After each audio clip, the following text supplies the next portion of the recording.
반갑습니다, 여러분. 여러분들을 합격일로 안내해드릴 역사 이야기꾼 최용욱입니다. 자, 오늘 제 6강인데 여러분들이 가장 싫어하는 부분이죠. 여러분들이 가장 싫어하고 가장 어려워하고 이 부분 넘어가지 못해서 근현대사는 손도 못 대는 그런 학생들이 굉장히 많은 부분입니다.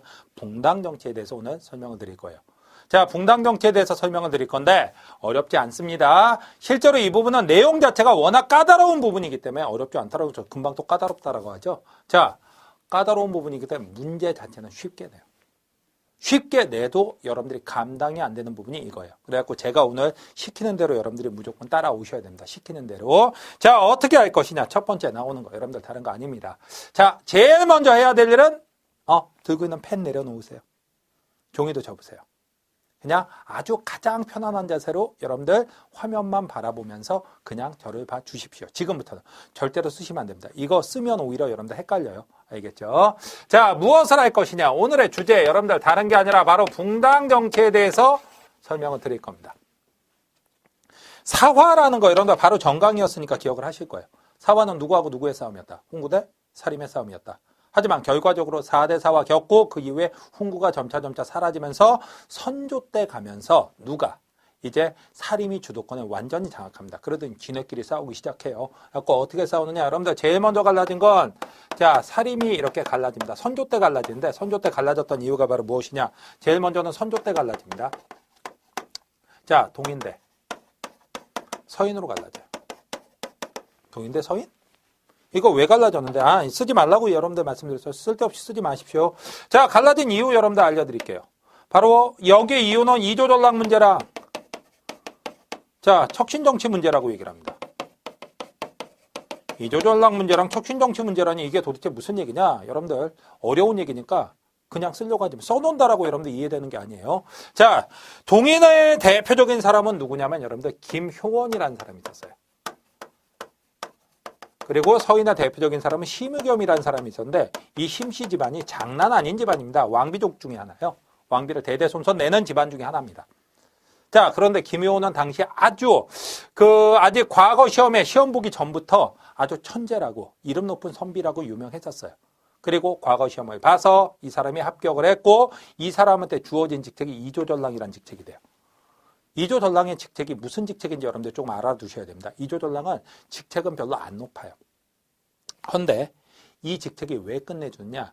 이거는 여러분들 저게 있습니다. 이 사람들이 하는 역할이 바로 뭐냐면 이 사람들이 추천한 사람들 오품 이하의 하급 관원에 대한 추천권을 갖고 있어요. 이 사람들이 어느 자리에다 누구를 쓰십시오 하고 추천해 줄 수 있는 자리. 그러다 보니까 핵심 자리 중에 하나죠. 거기다가 이게 또 죽이는 게 3사 언관. 여러분들 3사라는 얘기가 계속해서 나옵니다. 사원부, 사관원, 홍문관. 언관이라고 그랬죠. 언관에 대한 추천권도 얘네가 갖고 있어요. 내주는 거죠. 그 다음에 무엇보다 중요한 게 바로 뭐가 있냐면 이조전랑은 자기 후임자를 자기가 뽑을 수 있어요. 자기 후임자를 자기가 뽑을 수가 있습니다. 자기가 이조전랑하고 자기가 얘 괜찮나 하면 그 사람한테 이조전랑 자리를 주고 올라갑니다. 그리고 보통 이조전랑을 맡는 사람들이 과거 시험에 장원급제한 사람들이 많이 맡고 이걸 맡고 나면 3사를 거쳐서 나중에 6조 거쳐서 어디까지 올라가느냐. 여러분들 영의정, 좌의정, 우의정 사실상 최고관직에 올라가기 위한 가장 빠른 출세 코스의 시작이 바로 이조전랑 자리입니다. 워낙 중요한 자리이기 때문에 그래요. 그런데 김효원이 이조전랑에 딱 임명이 됩니다. 근데 심의겸이 딱 반대해요. 왜 반대했느냐? 김효원이 아직 명종 때, 여러분들 명종 때가 아니라 그 전이 명종 때, 참 명종 때가 맞죠? 윤원영이가 권력을 잡고 있어요. 여러분들 소윤 윤원영이 기억나죠? 그 집안에 며칠 머문 적이 있었어요. 몇 번이나 윤원영이 초대를 합니다. 효원아, 너 일로 와서 나랑 얘기 좀 하자. 그러니까 효원이가 넌 싸가지 없는 나쁜 놈이야 해갖고 안 갔었는데 어쩔 수 없는 상황들이 조금 있었어요. 그래서 거기 가서 며칠 묵고 왔는데 심의겸이 그걸 깝니다. 저놈은 옛날에 윤원영이 밑에 있던 놈이다. 김효원은 억울하죠. 나 어쩔 수 없이 갔다 온 거 세상 사람들이 다 아는데 왜 그거 갖고 찝냐 이러면서 있었는데 어쨌든 심의겸의 반대에도 김효원은 이조전랑이 됩니다. 이조전랑이 됐어요. 그런데 김효원은 심의겸에 대해서 감정이 좋겠습니까? 안 좋겠습니까? 감정 안 좋죠. 그런데 김효원의 임기가 다 끝났어요. 그래갖고 이제 다음 이조전랑은 누구를 뽑지 막 고민하고 있는데 심의겸이 어느 날 김효원을 효원아 일로 와봐. 심의겸이 더 높으니까. 그러니까 김효원이 마음에 안 드니까 왜요? 이러면서 갔겠죠. 왜요? 이러고 갔는데 이 새끼가 말을 좀 싸가지 없게 하네? 하면서 딱 그럽니다. 너 내 동생 충겸이라고 하죠. 심충겸이라고 당시에 꽤 똘똘한 학자이기도 했고 심형의 동생뻘 냈었습니다. 그러니까 예, 이름은 들어봤습니다. 그러니까 야, 걔 나 이조전랑 임기 끝났잖아. 다음번 이조전랑 충겸이 좀 추천 좀 해줘 그럽니다. 김효원 입장에서 어이가 없죠. 야, 내가 하려고 할 때는 날 반대하더니 뭐 동생을 거기다 올려 지랄하네 하면서 이걸 까야 되겠는데 라고 생각을 하는데 이 사람은 무슨 생각을 하냐. 그렇다면 간단하다. 이 심씨 집안이 왕실의 외척 아니냐. 왕실의 외갓집이고 막 처갓집 되고 이러는 거니까 아 그래 좋아. 척신이라는 게 왕실의 외척을 얘기합니다. 외척을 척신이라고 얘기를 해요. 외척은 척신은 이미 왕과 친한 집안이다. 근데 걔가 이조전랑이라는 그런 애들이 이조전랑이라는 핵심 직책까지 맡게 되면 이거는 나라를 말아먹을 수도 있다. 그러니까 절대로 척신들은 그런 중요한 직책에는 나가면 안 된다라고 얘기를 합니다. 그래서 이 사람들은 척신, 정치, 개혁을 요구하는데 여기에 아주 적극적이에요. 척신 정치 개혁에 적극적입니다. 외척들은 빠져라. 이건 지금도 마찬가지입니다. 누가 대통령이 되고 나면 대통령 친인척들은 빠져라 하는 얘기랑 똑같은 거예요.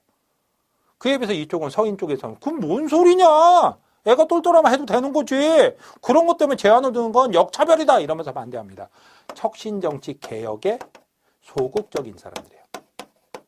이러면서 둘이 대립을 하게 되는 거죠. 그리고 이쪽은 여러분들 김효원 쪽에는 어떤 사람이 신진살인들이에요. 신진살인. 젊은 살인들이에요. 그에 비해서 여러분들 심의검을 밀어주는 사람들은 기존부터 등장했던 기성살인들입니다. 그러니까 결국은 젊은 사람들과 나이 많은 사람들의 이런 갈등도 벌어지게 된 거죠.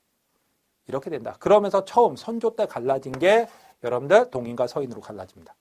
왜 갈라졌는지 여러분들 알겠어요? 이조전랑 누가 아느냐? 그 다음에 척신은 정치에 참여해야 되느냐? 참여하지 말아야 되느냐? 동인의 김효원 신진살인과 서인의 심의검 기성살인들 간의 대립이다. 근데 여러분들이 생각할 때 누구 말이 더 맞는 것 같습니까? 동인들 말이 좀 더 맞죠. 아무래도 외척들이 정치에 끼면 비리가 나올 확률이 커요. 그러니까 동인이 먼저 주도권을 잡았어요. 주도권을 잡았는데 주도권을 잡고 나면 꼭 갈라집니다. 그래갖고 동인이 먼저 갈라져요. 어떻게 갈라졌느냐?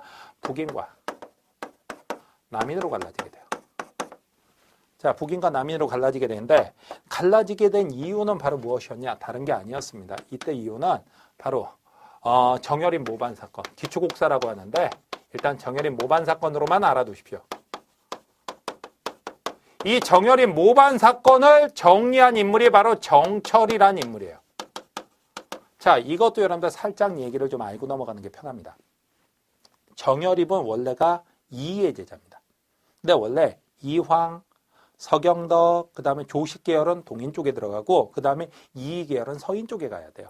그러니까 원래는 서인에 있어야 되는데 이 사람은 나는 이건 서인이 싫다. 그래갖고 난 동인 쪽에 갈 거야. 그럽니다.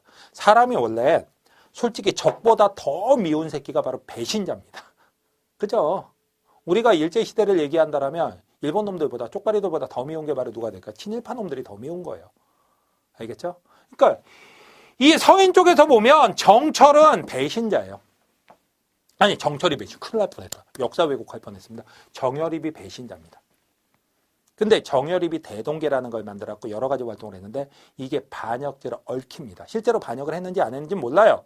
반역죄로 잡으러 갔는데 정여립이 자살해버렸어.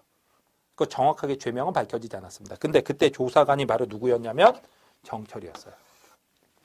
정철은 이이랑 직접적으로 연결되는 인물입니다. 이걸 기회로 잡아서 동인을 좀 심각하게 탄압을 했습니다. 그래서 이 동인들은 끙 이 정철 나쁜 새끼 이러고 있었던 거예요. 근데 정철이 선조한테 잘못을 합니다. 무슨 잘못을 했느냐? 할 수 있는 얘기였는데 이 선조가 좀 그런 임금이에요. 자기 아들인 광해군을 뭐 좀 많이 질투했다라고 그러죠. 이 선조한테 얘기합니다. 뭐라고? 광해군을 세자로 올리소서! 정철이 얘기를 합니다. 그런데 선조는 영 그게 마땅치 않았던 시기죠. 그러니까 이 정철 새끼야 내 속마음도 모르고 어디다 대고 세자 이 새끼가 벌써 줄을 서네? 하면서 정철을 내치게 되는데 이걸 바로 세자 건저희 사건이라고도 얘기를 해요. 제자 건재의 사건이라고 하는데 그걸 틈을 잡아갖고 동인들이 저 정철 저 싸가지 없는 놈이 전하의 마음을 잊지도 못한 놈입니다 했고 정철을 처벌하소서 해갖고 정철에 대한 처벌을 하면서 주장하면서 둘로 갈라지게 됩니다. 어떻게 갈라지니까 정열인 모반 사건을 정리했던 정철에 대한 처벌을 놓고 북에는 강경파, 남에는 온건파예요. 정철 저 죽일 놈이 우리 강하게 탄압했잖아. 그러니까 어떡하자. 확 죽여버리자. 그에 비해서 남이는 에이! 옛날에 그 놈은 잘못했다고 우리 똑같은 놈들 아니냐. 이거는 법과 원칙에 따라서 처벌하면 된다. 이런 입장이었습니다.